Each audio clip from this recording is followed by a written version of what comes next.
Bon, alors on va modifier, on va enregistrer le document d'abord sous un autre nom. Voilà, je vais juste modifier le chiffre à la fin, là.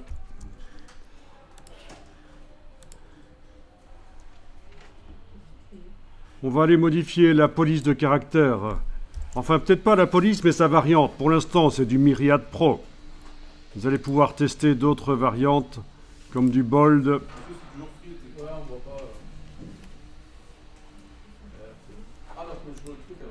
Voilà, du Bold italique éventuellement.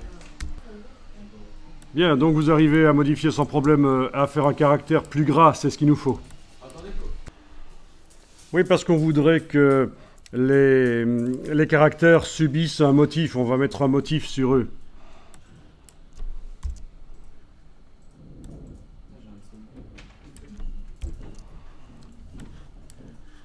Alors, pour mettre un motif sur les caractères, il faut aller dans les effets spéciaux.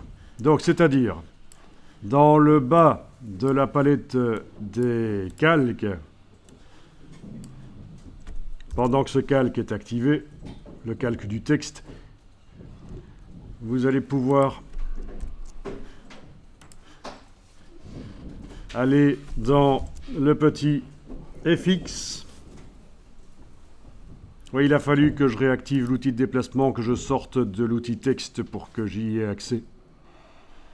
Donc, le petit FX, et vous allez chercher incrustation de motifs. Donc vous êtes allé chercher précédemment des motifs sur le web. Il y en a certains qui sont aussi livrés avec l'ordinateur. Vous allez pouvoir incruster un motif. Bien, et vous choisissez le motif. Notamment ceux qu'on est allé chercher hier, ils sont là en bas. On ne les a pas mis dans des dossiers. Vous voyez ce que ça donne sur le texte. Et vous avez la possibilité de modifier l'échelle, la dimension du motif et l'angle du motif. Mais bon, dans le cas de ce motif-ci, l'angle, ça n'a aucun sens puisqu'il est dans tous les sens. Mais pour l'autre motif ici, les hirondelles... Donc vous n'avez pas l'angle, ok. Donc, vous allez cliquer sur OK ici. Alors il faut que je vous dise que pour retourner modifier l'effet spécial qu'on a mis, il faudra double-cliquer sur le nom ici, c'est encore le plus simple, sur le nom de l'effet, et ça réouvre l'effet spécial. Et là, on peut aller modifier. Voilà. Mais, vous me dites que vous n'avez pas le réglage de l'angle, ce qui est plutôt ennuyeux. C'est plutôt ennuyeux, donc pourquoi est-ce que c'est comme ça? Et on va aller voir si votre version de Photoshop serait éventuellement pas la même que la mienne. Ah, je suis dans la version 2021 ici, mince. Ouais. Non, il est inscrit 2020. 2020.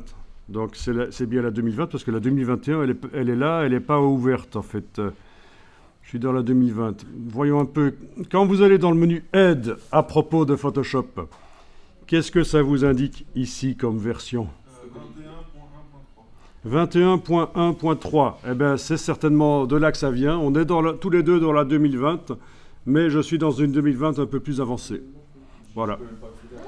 Donc, ce n'est pas très grave, en fait. C'est pas très grave.